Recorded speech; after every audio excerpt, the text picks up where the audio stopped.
Selamat tengah hari dan salam sejahtera kepada Profesor Dr. Nelson Ilan Mersat. Saya Lilian Celvi Anang Julius dengan nombor metrik 75440 akan membentangkan proyek tahun akhir saya yang bertajuk Pilihan Raya Umum Negeri Sarawak ke-12, Tingkah Laku Pengundi di Daerah Limbang. Persoalan kajian saya yang pertama ialah apakah isu yang timbul menjelang pilihan raya umum negeri Sarawak ke-12 di daerah Limbang. Persoalan kajian yang seterusnya ialah mengapakah rakyat mempersoalkan isu-isu semasa sahaja ketika kempen pilihan raya berlangsung tetapi masa cenderung untuk memilih parti politik yang sama. Objektif kajian saya yang pertama ialah menganalisis isu-isu yang diketengahkan menjelang pilihan raya umum negeri Sarawak ke-12 di daerah Limbang. Objektif kedua pula ialah mengkaji sejauh manakah tingkah laku pengundi mempengaruhi keputusan pilihan raya umum negeri Sarawak ke-12 di daerah Limbang. Objektif ketiga pula ialah mengenal pasti faktor-faktor yang mempengaruhi keputusan pengundi ketika pilihan raya umum negeri Sarawak ke-12 di daerah Limbang. Slide seterusnya adalah mengenai penemuan dan hasil kajian saya. Borang tinjauan soal selidik iaitu Google Form telah diedarkan kepada responden melalui aplikasi WhatsApp dan Facebook pribadi saya. Data yang dikumpul selama 2 minggu ini telah berjaya mengumpul seramai 57 orang responden yang terdiri daripada pelbagai latar belakang. 45.6% responden saya adalah dari golongan lelaki, manakala 54.4% responden adalah dari golongan perempuan. Majoriti responden yang terlibat dengan kerja selidik ini adalah dari golongan belia yang berumur 21 hingga 50 tahun. Majoriti 35.1% responden adalah berbangsa Bisaya, 24.0% responden adalah berbangsa Melayu, 14.0% adalah berbangsa Iban, 10.5% adalah berbangsa Kedayan, 5.3% adalah berbangsa Lumbawang, dan lain-lain iaitu sebanyak 7.0% adalah responden yang berbangsa Murut, Tagal dan Bidayuh. 64.9% responden adalah dari kawasan Dun N79, manakala 35.1% responden adalah dari kawasan Dun N80. Lebih daripada separuh responden kajian ini adalah bekerja sebagai penjawat awam dalam sektor kerajaan. Berdasarkan objektif satu saya, iaitu menganalisis isu-isu yang diketengahkan menjelang pilihan raya umum negeri Sarawak yang ke-12 telah mendapati seramai 77.1% responden menyatakan bahawa isu ekonomi dan pembangunan telah diketengahkan. Salah satunya ialah isu menaik taraf beberapa kawasan di daerah Limbang seperti menaik taraf laluan sehala menjadi laluan dua hala, menaik taraf waterfront Limbang, membina jejantas baharu 3 hala sebagai mercu tanda baharu Limbang. Isu kedua tertinggi ialah isu kemudahan infrastruktur yang mendapat peratusan sebanyak 66.7%. Kemudahan asas di kawasan pedalaman masih kurang, terutamanya di kawasan Dun N80. Contohnya, capaian internet yang lemah telah menyukarkan murid sekolah untuk mengikuti kelas atas talian semasa pandemik COVID-19. Seterusnya, daerah Limbang hanya mempunyai satu balai bomba sahaja, iaitu yang berpusat di Bandar Limbang. Jika berlaku kebakaran di rumah panjang, di kawasan pedalaman biasanya tidak dapat diselamatkan.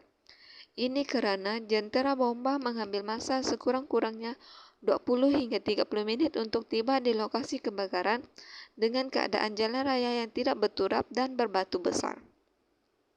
Kemudian, seramai 61.4% responden menyatakan bahawa isu pengangkutan berlaku sepanjang pilihan raya umum negeri ke-12 yang lalu. Contohnya, harga caj tambang kapal terbang yang agak mahal bagi penduduk Limbang. Sebanyak RM166 untuk Kemiri yang mengambil masa 45 minit, manakala RM231 untuk ke Kuching yang mengambil masa 1 jam 45 minit. Harga untuk mencatar van pula dinaikkan dari Rm50 satu kepala kepada Rm81 kepala jika ingin kemiri.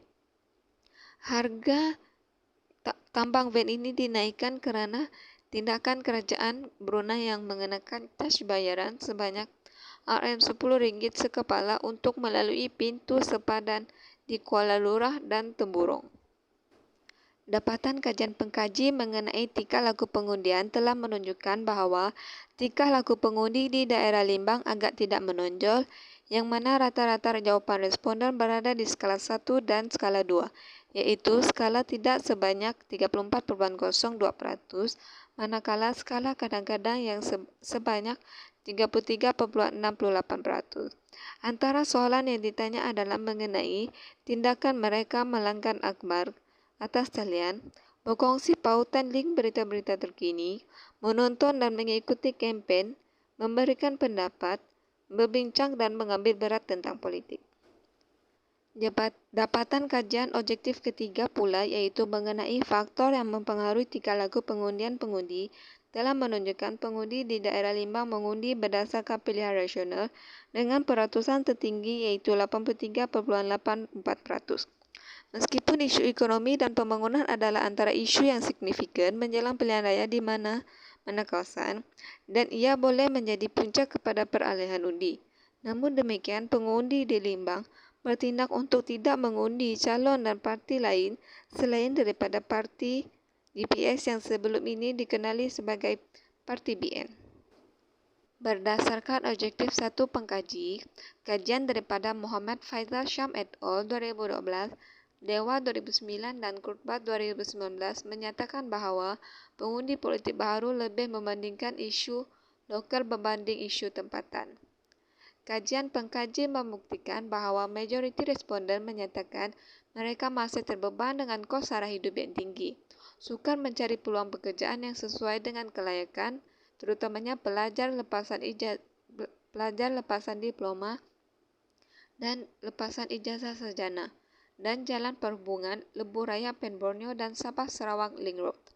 Kajian pengkaji turut mendapati bahawa penduduk yang tinggal di kawasan pedalaman, terutamanya kawasan N80, masih mengalami kekurangan kemudahan asas infrastruktur seperti jalan raya, bekalan air bersih, balai bomba, capaian internet dan bekalan elektrik.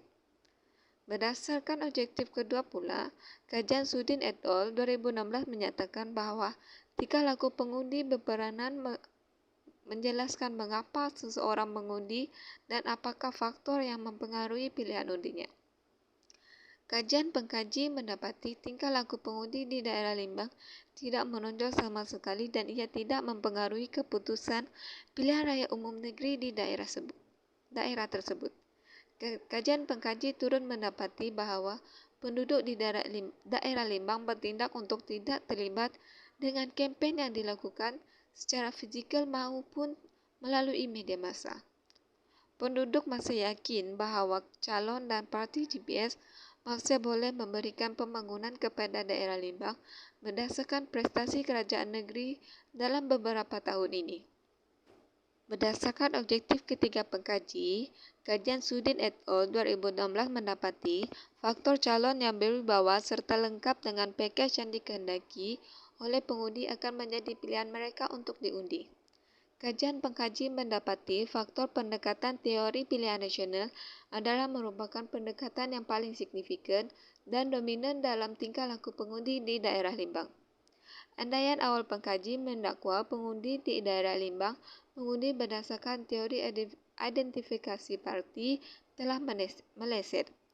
Kewujudan calon dan parti politik baharu sama sekali tidak menjejaskan tingkah laku dan keputusan pilihan raya umum negeri di daerah Limbang yang lalu. Sekian, terima kasih.